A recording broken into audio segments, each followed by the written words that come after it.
Olá, sejam bem-vindos a mais um Conexão América, um programa onde nós mostramos para você o que está acontecendo nos Estados Unidos sem o bullshit dos correspondentes internacionais brasileiros. No programa de hoje, nós vamos falar sobre a segunda onda do coronavírus nos Estados Unidos e as suas consequências e causas políticas, e vamos falar também sobre o Roger Stone e a clemência presidencial para o amigo do Trump. Eu peço a vocês desde já que curtam o vídeo, se inscrevam no canal, compartilhem para todo mundo que vocês puderem e, por favor, interajam com a gente nos comentários que a gente gosta bastante.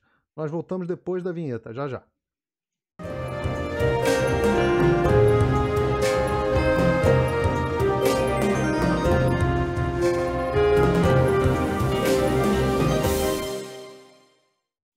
E estamos de volta.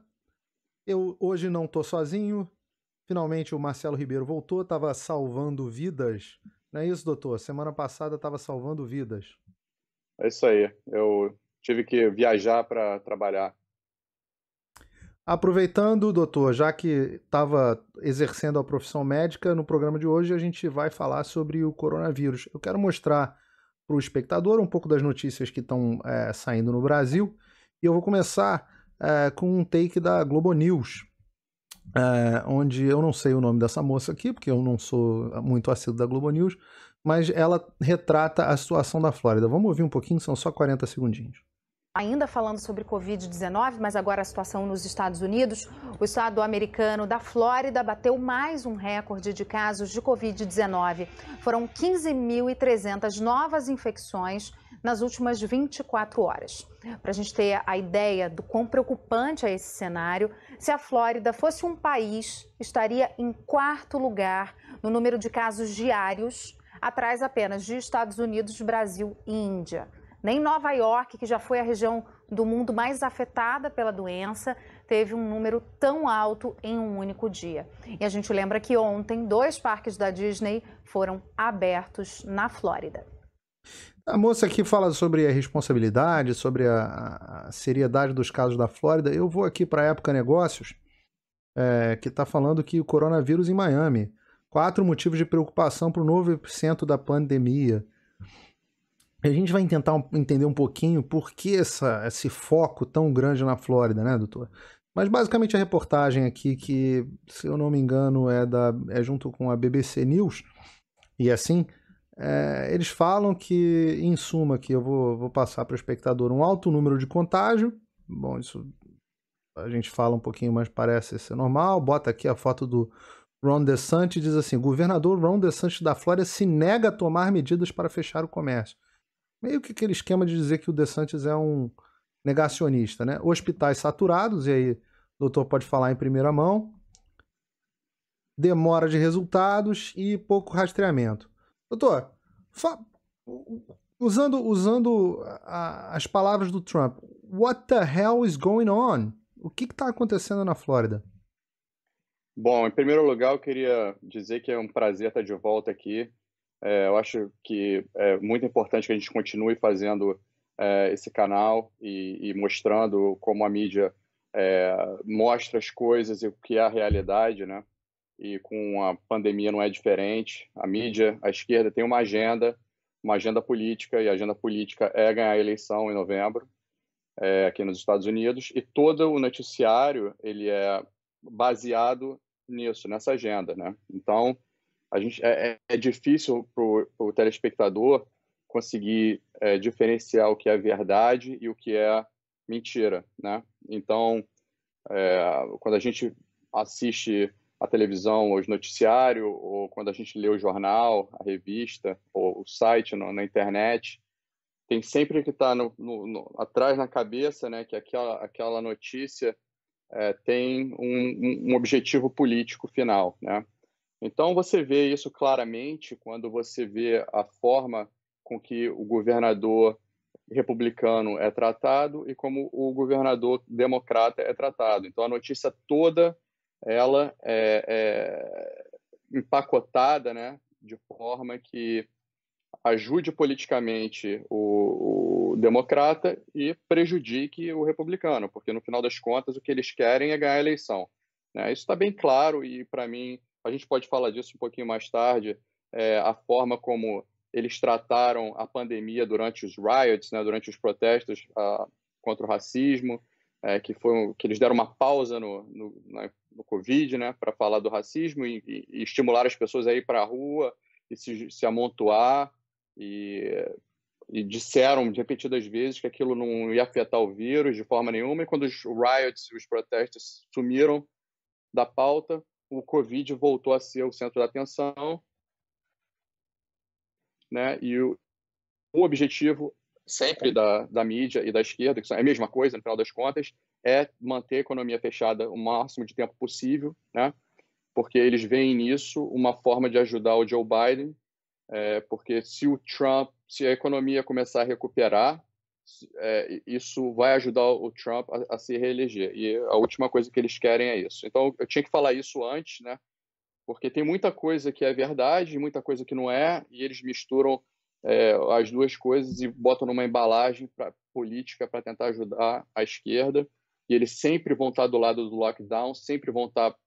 As notícias sempre vão estar em função de assustar as pessoas, para que as pessoas fiquem em casa, não saiam de casa e que tudo continue fechado, né? Há verdade nisso? Talvez a gente pode falar um pouco mais sobre isso. Talvez haja verdade. Você é médico hospitalista, trabalha num hospital aqui da Flórida e, além disso, também trabalha e estava na semana passada em Naples, também trabalha num hospital em Naples, né? Uma vida de lá e cá, né? Aquele negócio do macaco namorando a girafa, né? Dá um beijo no pescoço e faz uma gracinha lá embaixo, né?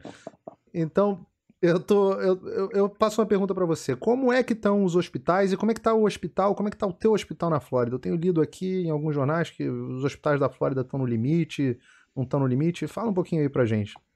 Bom, então, a primeira coisa que eu tenho a dizer é que realmente há um surgimento de casos aqui na Flórida, claro, né? Eu notei isso 2 semanas atrás, a gente conversou em particular sobre isso, que eu estava notando um número muito grande, crescendo, de internações no hospital por pacientes com Covid, né? Então, eu acho que há uma combinação de diferentes fatores que há, sim, um aumento grande no número de testes, principalmente aqui na Flórida, exponencial, e isso vai levar a um aumento do número de casos registrados, mas há também um aumento de pessoas ficando doentes, né? Então, a combinação das duas coisas. No hospital que eu trabalho, teve esse aumento, a gente notou, mas nada que chegasse ao ponto de ter nenhuma ameaça à saturação dos leitos ou de UTI. Eu recebo reports quase que diários do hospital com números, a gente está longe de atingir a capacidade de UTI. E uma coisa que a gente estava até conversando hoje mais cedo, que é importante as pessoas saberem, que muita gente não tem essa noção. Eu mesmo não sabia. É que o número de camas, né, o número de leitos e o número de ICU beds, de leitos de CTI, não é uma coisa tão fixa, né? As pessoas imaginam que aquele espaço físico limitado acabou, mas não é, né? Aumentar, diminuir o número de leitos dependendo da demanda, né? Você pode contratar. O fator limitante maior de leitos no hospital, normalmente, pelo menos aqui nos Estados Unidos, não é o leito físico. Você vê aquele monte de leito fechado, vazio, e o hospital está cheio. Porque há uma limitação de material, de pessoal. Então, você pode recrutar mais médicos, você pode recrutar o que eles chamam de locums aqui, que é chamar gente de outros estados, e abrir novas vagas, né? Você tem essa capacidade. Aqui no hospital, por exemplo, a gente tem mais ou menos uns 150 respiradores e só 8 estão sendo utilizados. De forma nenhuma que eu estou dizendo que não existe esse pico, ou não existe uma preocupação, existe sim.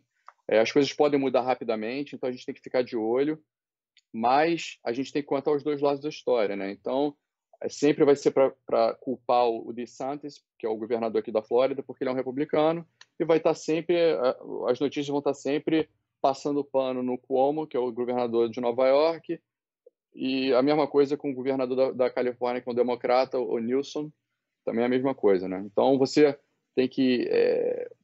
dá para perceber aí que você pode tirar o que é verdade e o que não é. Então, a verdade que há um surgimento de casos, é preocupante. Tem hospitais aqui na Flórida que estão chegando perto da capacidade, mantendo sempre em mente que essas coisas são flexíveis um pouco, dá para aumentar o número de leitos se precisar. Mas a situação não está desesperadora ainda. A gente pode falar mais sobre mais dados, se você quiser. Eu queria falar. O primeiro que eu queria falar era o seguinte, a respeito do número de mortes. Porque no áudio Beats aqui que eu coloquei da apresentadora da Globo News, ela diz que a situação, ela fala do número de casos, mas a mensagem dela é que a situação na Flórida está bem pior do que na Califórnia. Ou bem pior do que estava em Nova York, mas eu também quero falar da Califórnia. Eu estou aqui olhando aqui especificamente para o número de mortes, que no final das contas é o que interessa, né? O que vale é o número de mortes. E de fato, você está vendo uma crescente no número de mortes na Flórida, não proporcional ao aumento do número de casos. Exatamente, isso é importante falar. A proporcionalidade é muito importante nesse caso. Eu acho que tem muito a ver com isso que você estava falando, né? Sobre muito mais gente está sendo testada, então a relação entre o número de casos e o número de mortes não vai ser direta. Mas a gente olha aqui durante o período de crise, Nova York chegou a ter 1.000 mortes por dia, né? A Flórida ontem teve alguma coisa como 80, e a gente está falando de estados com populações parecidas, né? As duas ali na casa dos 20 milhões. Parecido até com o nosso Rio de Janeiro. Então, eu queria que você comentasse isso, doutor, e se pudesse, uma coisa que eu achei muito digna de nota aqui é a semelhança do formato da curva da Flórida e da Califórnia, que são dois estados que que adotaram medidas muito diferentes. A notícia da época dava conta aqui de que o governador DeSantis estava se recusando a fechar o estado, como se fosse essa a causa das consequências para o vírus. E a gente já tem aqui a Universal Studios aberta há mais de um mês e meio. Na Califórnia, a Disneyland, né, e os parques locais não abriram. O governador da Califórnia adotou uma quarentena bastante mais restrita, inclusive fechou de novo agora todos os negócios. E, no entanto, os gráficos, para mim, parecem ter formatos muito parecidos, doutor. Eu estou olhando errado ou é isso mesmo? Não, é isso mesmo. Eu achei interessante essa discussão, para essa discussão trazer o que eu vi no Jornal Nacional ontem. Eles botaram, e é óbvio, eles estão repetindo o que está no New York Times. Inclusive, eles botaram lá que a fonte era o New York Times. Como sempre, né? Como sempre, exatamente. Então, eles botaram o gráfico de um lado do estado de Nova York e compararam com o estado da Flórida. E eles disseram claramente, aqui o estado de Nova York, vejam como funcionou o lockdown, a pandemia acabou. Na Flórida, onde não teve o lockdown que teve em Nova York, que foi mais curto, vocês podem ver que o gráfico é como se fosse uma continuidade, né? Algo mais estável e continuando. O espectador está vendo esse gráfico aqui na tela. Pois é, e você vê, você compara esses dois luto de morte. Então, se isso é sucesso para eles, 32 mil mortos, eu não sei o que é fracasso, né? Fracasso para eles é a Flórida, que teve 4 mil. Esse número, então, eu estou até mostrando aqui, esse número, Nova York, 32.445 mortos. Califórnia, 7.099, esses dados são até ontem, naturalmente, até a segunda-feira. E a Flórida com 4.277. A Flórida tem, sei lá, Nova York tem alguma coisa como 9 vezes o número de casos da Flórida, né? Exatamente. O número de mortes, né, que é o que interessa. E, no entanto, o governador da Califórnia, o governador de Nova York, perdão, o governador Cuomo, está aí tô lendo aqui, que ele está sendo chamado para fazer programa no Jimmy Fallon, que é uma espécie de Danilo Gentili americano, né? Uma espécie de... Isso, Jô Soares. O Jô Soares, da época que o Jô Soares ainda fazia alguma coisa. Estou vendo aqui que ele está sendo chamado para o Jimmy Fallon, enquanto o nosso querido Ron DeSantis, republicano, e essa separação é importante pro espectador. O Ron DeSantis é um republicano alinhado com o Trump, enquanto o Andrew Cuomo é um democrata ferrenho, irmão inclusive de um âncora da CNN, né? Do Fredo. O famoso Fredo. Piada interna. Piada interna. Quem procurem lá no Google Fredo Cuomo. Mas existe uma diferença de tratamento, como se o Andrew Cuomo fosse bem sucedido. É importante lembrar, eu acho que vale falar, que o Andrew Cuomo chegou a ser cogitado a substituir o Joe Biden, na época que o Joe Biden não estava indo muito bem e tal, substituiu o Joe Biden como o candidato democrata na corrida presidencial. E eu pergunto, doutor, que tal a política do Andrew, além desse número de mortes aqui, por que todos esses números em Nova York? Por que todas essas mortes em Nova York? Antes de entrar nesse assunto, eu queria só fazer um pequeno parêntese aqui. A Flórida, era esperado que a Flórida tivesse um número muito grande de mortos, né, um devastador, por dois motivos. A idade da população da Flórida, né, que é uma população bastante idosa, então é o público-alvo do Covid. Então, esperava-se que fosse uma devastador mesmo em termos de mortes aqui. E o outro ponto é que a Flórida é um hub, né? É um ponto de atração de turistas, principalmente daquela área de Nova York. Então, eu me lembro muito bem quando a pandemia começou, quando eu estava no auge lá em Nova York, a quantidade de nova-iorquino que eu atendi aqui, né? O pessoal veio de Nova York, da Pensilvânia, de New Jersey, Connecticut, daquela área lá do Nordeste infestada de Covid, e desceu para cá. Então, é aquele monte de gente infectada, mais uma população idosa. Então, era esperado que tivesse uma catástrofe aqui, que até agora não ocorreu, né? Que deixa claro que a gente não sabe ainda o que vai acontecer, né? Esse vídeo vai ficar aqui para a posteridade, eu não sei o que vai acontecer. Mas, até agora, não se viu nem perto, né? A gente tem 4 mil mortes. Para chegar a 32 mil que aconteceu em Nova York, falta muito, né? Então, manter isso na cabeça. Agora, além do vírus estar aparentando um certo pelo menos nos últimos dados, pode ser que mude, o comportamento de vírus é sempre meio errático, mas a gente está vendo um percentual de teste que chegou a 20% das pessoas testando positivos, um número alto, parece que o estado testou 130 mil pessoas ontem, muito mais do que testava em abril, testava como coisa de 30 mil e agora está testando 130 mil. Mas a gente está vendo o percentual de pessoas testando positivo que chegou a 20%, caindo para em torno de 9%, foi o número que eu vi hoje. E eu estou vendo isso na prática também. Eu vi, semana passada teve um pico aí, a gente estava internando muita gente com Covid. Nesses últimos 5 dias já caiu bastante. Ontem quase nenhuma internação de Covid lá, aqui no hospital. Então há esperança, né? Parece que as coisas estão melhorando. E eu queria que você falasse um pouco, doutor, especificamente, uma das razões que pode ser essa justificativa para esse número tão grande de mortes em Nova York, né, que a gente está falando aí, de novo, aqui mostrando a diferença grande. Teve um decreto do governador Cuomo, democrata de Nova York, governador de Nova York, logo no dia 25 de março, eu estou com ele aberto aqui para o espectador, para os nursing homes, que são os asilos, né? Basicamente. Casas de repouso. As casas de repouso dos velhinhos, e falando qual era a política que deveria acontecer. Eu vou ler aqui só um pedaço, dizendo o seguinte: nenhum residente, que é como eles chamam o residente dos asilos, deve ter a admissão dele ou readmissão negada, baseado somente no fato de que ele tem uma suspeita de Covid. E proíbe, continuando aqui a ordem executiva, ele proíbe, inclusive, o pessoal dos asilos de exigir o teste para pelo menos saber que se os velhinhos estavam ou não contaminados. Eu queria que você falasse sobre isso, doutor. Vou abrir aqui também uma página da ProPublica e talvez você queira comentar. Então, essa foi uma das grandes diferenças da política do Cuomo, né, do democrata de Nova York, e da política do DeSantis, que é do republicano aqui da Flórida.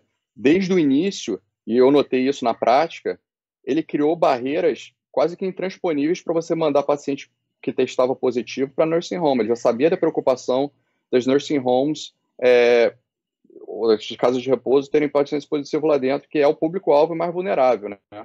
Enquanto o DeSantis criava essa barreira para tentar proteger as casas de repouso, o Cuomo forçou, né, com a Executive Order, forçou com que os pacientes positivos fossem para as nursing homes. Isso teve uma diferença enorme no número de mortes, né?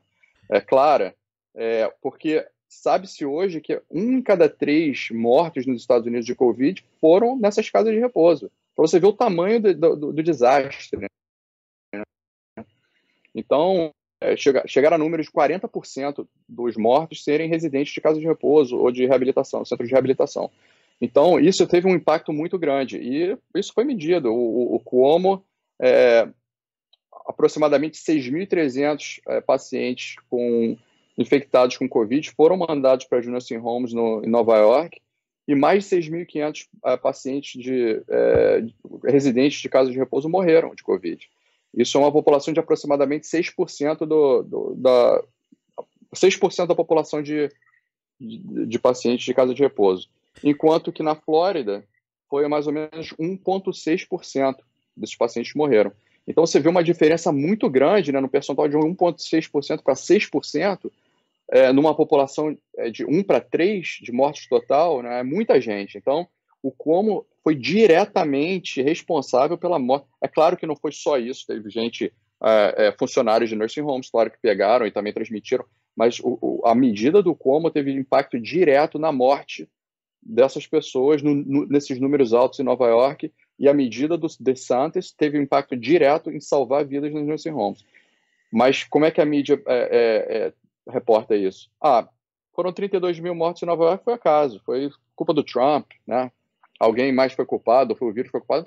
Ele é ótimo, ele ganhou popularidade, ele está no Jimmy Fallon, está se candidatando a possível replacement, né?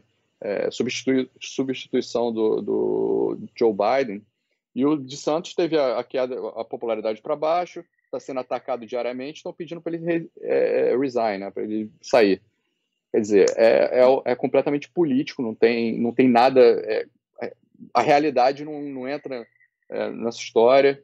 Então, é muito difícil para o público, né, confiar no que está aparecendo na mídia, confiar nos políticos, nos experts, e eu acho que é importante que a gente traga aqui a verdade um pouco de volta para as pessoas saberem, né, o que está acontecendo. E eu acho que talvez as pessoas não entendam como o estado da Flórida é um estado vital, porque o estado da Califórnia e o estado de Nova York são 2 estados já dados para os democratas. Mas o estado da Flórida é um estado sempre de battleground, né? Você está falando de eleição, né? Para deixar claro. Tô falando de eleição. Tudo neste ano é a respeito de eleição, né? Tudo. Não tem nada a respeito desse ano que não seja relacionado à eleição. Então, o estado da Flórida é um estado que os republicanos têm ganhado aqui, têm obtido maioria, mas o Trump ganhou aqui por causa de 1,5%, alguma coisa assim. A última eleição para governador também foi apertadinha. Foi menos de 1%. Menos de 1%. Acho que foi menos de 1%. Menos de 1%. Mesma coisa, a disputa para as cadeiras no Senado é sempre muito apertada. Você tem o sul do estado, na região de Miami aqui, Fort Lauderdale, bem democrata, mas o resto, e óbvio, a parte de Orlando ali, Tampa, e o resto do estado é todo vermelho, republicano. Então é muito importante para os democratas derrubar a popularidade dos republicanos aqui nesse ano especificamente. E pode ser essa uma explicação para a queda de popularidade do Trump.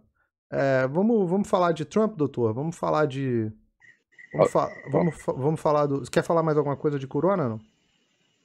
Não, eu acho que basicamente a gente pegou tudo que importava sobre esse assunto, de como a mídia tá reportando essas coisas. Então vamos falar do Roger Stone, a notícia que circula nos jornais do mundo inteiro e no Brasil. Trump comuta a pena de prisão de seu amigo Roger Stone, consultor político do presidente, foi condenado a 40 meses por obstruir uma investigação do Congresso. Tá errado. A audiência foi no Congresso, mas a investigação não era do Congresso. Ligada à conspiração russa nas eleições de 2016. Continuando, o Terra diz a mesma coisa. Donald Trump livra da prisão o amigo Roger Stone. E aqui fala, Roger Stone amigo. Roger Stone, culpado por mentir no Congresso, aqui pelo menos foi um pouco melhor. Obstruir e manipular testemunhas. O que mais? Eu vou apelar aqui, tá? Eu vou abrir uma notícia. Calma. Calma, tu tá com material de proteção aí, doutor? Manda ver. Então Tô vamos acostumado. lá. Trump perdoa pena de prisão do chefe do seu gabinete do ódio, Brasil Meu Deus do 247. céu. Ordem executiva do presidente dos Estados Unidos comutou a sentença do Roger Stone, preso por mentindo no Congresso. O gabinete do ódio, o Roger Stone para o Brasil 247 é uma espécie de Felipe Martins do Donald Trump. Uma piada. Não tem nem o que dizer. E a notícia também nunca falha do senador republicano. Eu adoro essas coisas, senador republicano. E o senador republicano, agora que o McCain foi dessa para melhor, o senador republicano a gente sabe que é sempre o Mitt Romney, né? Meu Deus. O Mitt Romney jogou lenha na fogueira. Para deixar claro para o pessoal, né, o Mitt Romney ele tem uma risga, né, pessoal com o Trump, né? Ele odeia o Donald Trump porque o Trump ele queria um cargo no governo do Trump. O Trump fingiu, meio que sinalizou que ia dar. Né? Tem até uma foto interessante dele no almoço com o Trump. O pessoal pode botar no Google aí, ele jantando com o Trump.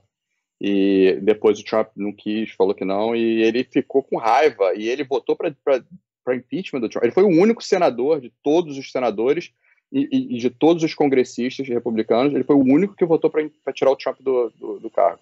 E agora tá falando mal do Trump também. Claro. Eu queria falar aqui um pouco pro espectador quem é o Roger Stone. Tá? Porque vale assistir o documentário na Netflix, é um documentário com um viés muito claro, mas o Roger Stone ele é uma figura muito icônica aqui nos Estados Unidos. Ele é um sujeito que veio de baixo, trabalhou desde a campanha do Richard Nixon, fazendo trabalhinho de funcionáriozinho, de assessorzinho, de cabo eleitoral. E ele foi subindo, trabalhou em quase todas as administrações republicanas e, inclusive, na campanha do Donald Trump.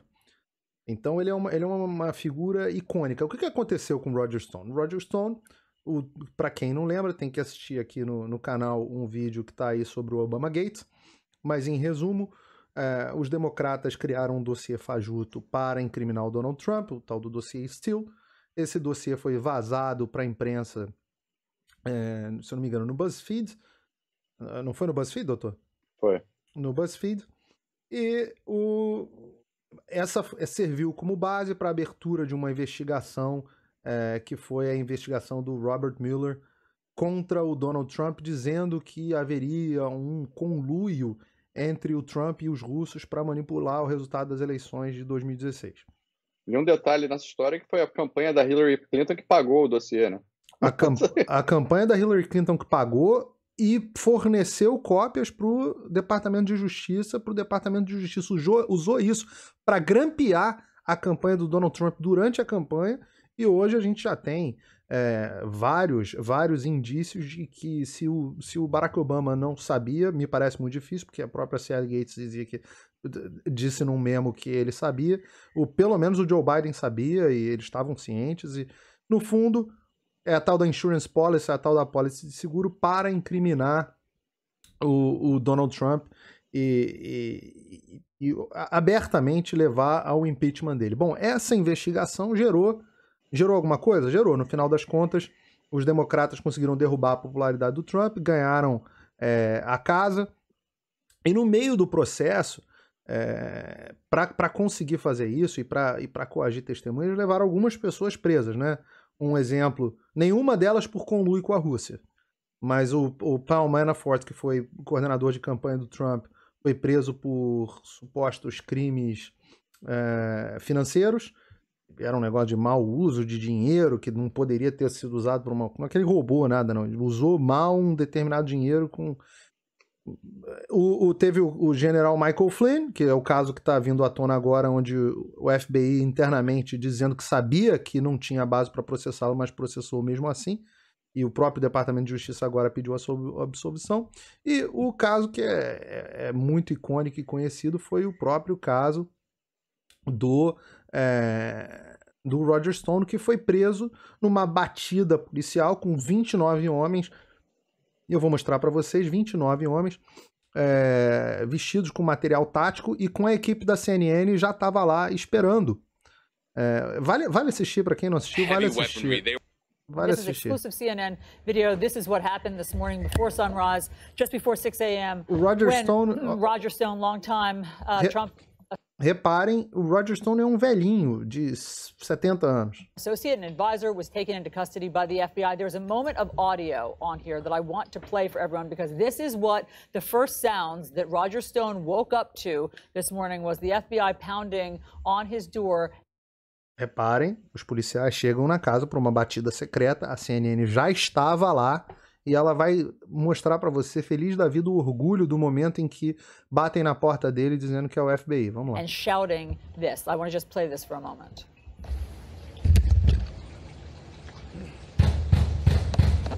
FBI, open the door.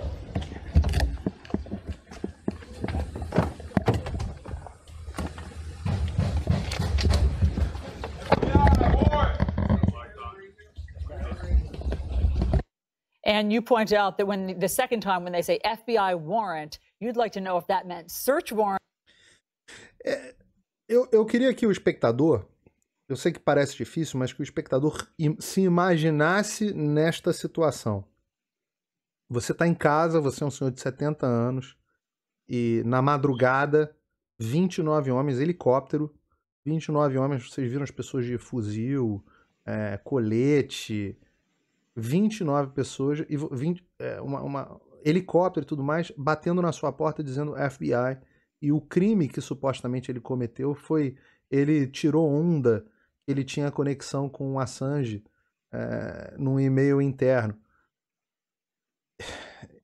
E obviamente, eu não vou play completo aqui não, mas o Tucker Carlson fala muito sobre, peraí, eles perguntaram, a Fox perguntou à CNN, como é que vocês estavam lá? Quem avisou vocês?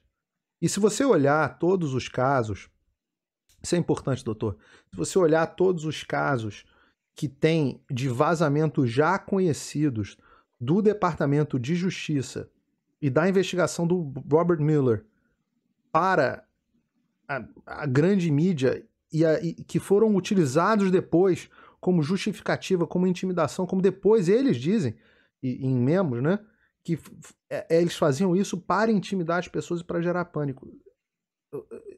Isso eu não tenho palavras para descrever uma coisa dessa. Mas é importante pontificar que isso é um crime, né? Isso é crime.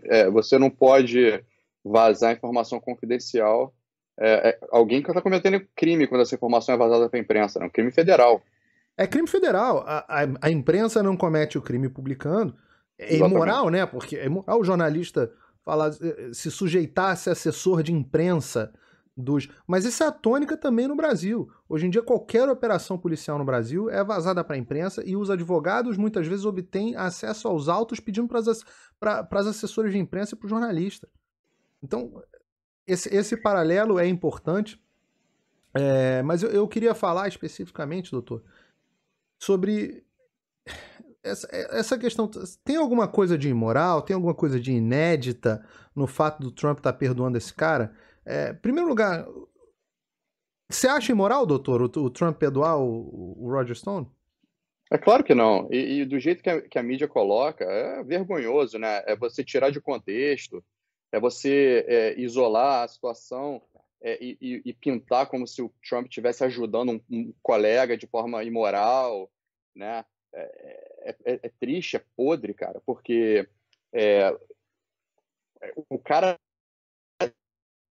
o sujeito foi condenado numa investigação fajuta, né? Por encobrir um crime que não aconteceu. Os caras criaram o crime durante a investigação, né? Então não teve conluio. Então como é que ele podia estar escondendo um conluio se o conluio não existiu? E por que estava sendo investigado? Por que ele estava sendo investigado se a própria investigação é fajuta, né? Então você tem um senhor de 70 anos sendo preso, né, atrás das grades por ter supostamente encoberto um crime que não aconteceu, né? É um negócio absurdo. E quando você compara com os outros presidentes, com quem os outros presidentes perdoaram antes, chega a dar vontade de rir da cara de pau de um jornalista que fala um negócio desse. Eu queria começar por aí, falando sobre quem são as pessoas que os outros presidentes democratas, por exemplo, perdoaram. Eu vou começar com a Patty Hearst, que é essa mocinha aqui. Ela era simplesmente... Ela tem uma história engraçada, porque ela foi depois sequestrada e tal, disse que sofreu lavagem cerebral, mas essa moça foi condenada porque ela fazia parte do Symbionese Liberation Army, o tal do SLA. O SLA era um grupo terrorista, muito parecido com os grupos terroristas que tiveram no Brasil durante o regime militar. Um grupo terrorista está aqui, ó, American Left-Wing Terrorist Organization, organização de esquerda terrorista nos Estados Unidos. O que essa organização fez explodiu bomba, assaltou banco, e essa mocinha foi perdoada. Primeiro pelo presidente Jimmy Carter, que comutou a sentença dela, Jimmy Carter é democrata, e depois pelo Donald Trump. Eu vou seguir aqui. Outra, sobre a lista das pessoas que o Bill Clinton perdoou. Esse negócio, o Trump tá perdoando um amigo. Vamos lá, o pessoal tem memória curta, mas eu vou resgatar aqui The New York Times, na época que o New York Times é um jornal, né? O Andrew Cleveland chama de Way Jornal. E aí ele tá falando aqui sobre a decepção da Hillary Clinton de saber que o irmão dela, o cunhado do Bill Clinton, aceitou FIAs, fez uma consultoria como lobista de perdão presidencial e cobrou, basicamente, em outras palavras, o irmão da Hillary Clinton cobrou para intermediar pedido de perdão presidencial para o presidente Clinton, que fez, está aqui o nome das pessoas na tela, aqui, o William Cunningham III, advogado, parceiro do Harold Ickes, advisor da família Clinton, assessor da família Clinton. E se não fosse o suficiente perdoar amigo, e não por achar que foi correto, tem um perdão aqui do irmão. O Roger Clinton Jr. tá aqui, tudo informação da Wikipedia, foi condenado a uma prisão federal por conspiração para distribuir cocaína, ou seja, traficante de drogas. Foi perdoado, recebeu um perdão. Agora você imagina se, parece que a tia da Michelle Bolsonaro, sei lá, ou sei lá, um parente da Michelle Bolsonaro, você imagina, doutor, se o Bolsonaro dá um perdão presidencial pra tia da Michelle que é traficante de drogas. O que acontece? Ou o Trump, imagina só o Trump perdoando o irmão dele, que foi condenado. Imagina, são sempre esse importante, esse 2 pesos e 2 medidas. Bom, a outra coisa que a imprensa não deve ter dito para você é o quanto que o Trump perdoou. Vamos olhar aqui, eu tô com o número dos outros presidentes, então eu estava falando do Clinton, o Clinton deu 459 clemências entre perdões e commutes, e comutagens, sei lá. O George W. Bush, o Bush filho, 200, foi comedido. E o Barack Obama, 1927. E, rapidamente aqui, de novo, não estamos falando de 1927 pessoas que sofreram uma investigação fajuta contra a Rússia com objetivos políticos. Não. A gente está falando de Chelsea Manning, que muitos preferem continuar chamando do nome Bradley Manning, que é esse moça, Esse moça, eu acho que é o pronome correto. Esse moça bonito aqui, nasceu como Bradley, menino, e virou Chelsea. E basicamente vazou, cometeu a traição aos Estados Unidos, vazou para o Wikileaks. Ele era um militar, né?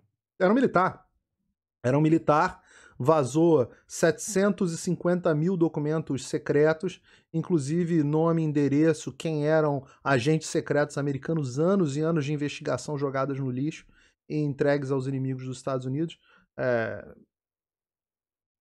Além de ter colocado em risco os interesses e a vida dos agentes americanos, morreram quantas pessoas? Eu estou aprendendo. Eu acho que foram 6 militares que morreram procurando ele. Depois que ele desertou a base militar. Pois é, 6 militares foram atrás dele e morreram. Esse caso ficou muito famoso aqui nos Estados Unidos, eu só estou recapitulando. Outro nome importante, Oscar López Rivera. Oscar López Rivera é outro terrorista. Ele é do movimento das Fuerzas Armadas de Liberación Nacional Porto-Riquenho, que pertence aos Estados Unidos. Existe uma guerrilha terrorista responsável por mais de 130 ataques à bomba entre 74 e 1983. Esse moço aqui, que separatista, foi mais um perdoado pelo Barack Obama. É nível Lula perdoando César Batista. Né? Nível César Batista. Eles gostam, você vê que já não são poucos terroristas, né? E vamos falar aqui também, como seu ato final, Barack Obama comutou 330 sentenças de crimes de droga, traficantes. Em geral, traficantes. Vários deles condenados à prisão perpétua.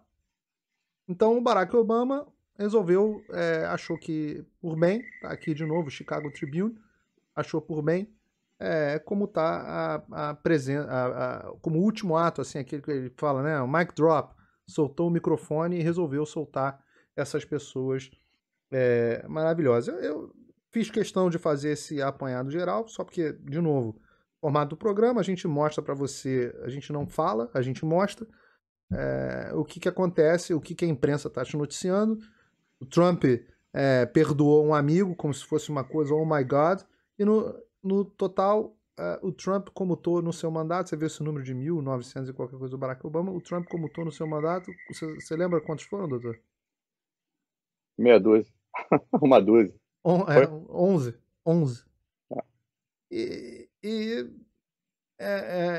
Essa indignação, e para o espectador brasileiro, para o leitor brasileiro desatento, que não tem acesso a essas notícias, a impressão é de que o Trump cometeu um grande absurdo. Doutor, considerações finais? Sim, muito importante a gente falar desses dois assuntos, porque, mais uma vez, eu queria reiterar o motivo, o quão importante a gente sabe aprender isso, ouvir essas histórias, porque, de alguma forma, isso vai ser traduzido para o Brasil e a política americana influencia a política mundial e vai influenciar a política brasileira. Então, é importante que quem está interessado saiba que não é só um hobby para saber de política americana, mas isso tudo vai ser aplicado mais cedo ou mais tarde, se ainda não foi, na política brasileira. Então, para você saber o que vai acontecer, para você entender o que está acontecendo ao seu redor, é importante você entender o que está acontecendo aqui. Muita gente ainda tem essa ideia tola de que não existe esquerda nos Estados Unidos, né, que é tudo direita. Óbvio que a gente está mostrando aqui, a gente vai mostrar ainda nos próximos programas aí, que isso não é verdade, que existe uma esquerda radical, cada vez mais radical nos Estados Unidos, tão radical quanto o PSOL. A diferença é que nos Estados Unidos existe direita, né? Uma direita forte, já estabelecida por muito tempo, e no Brasil isso é algo novo, que ainda está se formando. É isso mesmo, doutor. Muito obrigado mais uma vez, boa noite, obrigado pela tua presença aqui no canal e até a próxima. Eu queria agradecer ao espectador e mais uma vez pedir para deixar sua curtida no vídeo. Lembra que o YouTube censura e diminui a exposição de vídeos com conteúdo conservador, então a gente conta com você. Também aproveita para comentar se você lembra de mais algum perdão presidencial que a gente esqueceu aqui, alguma clemência presidencial absurda dos democratas que a gente esqueceu. Boa noite e até o próximo episódio.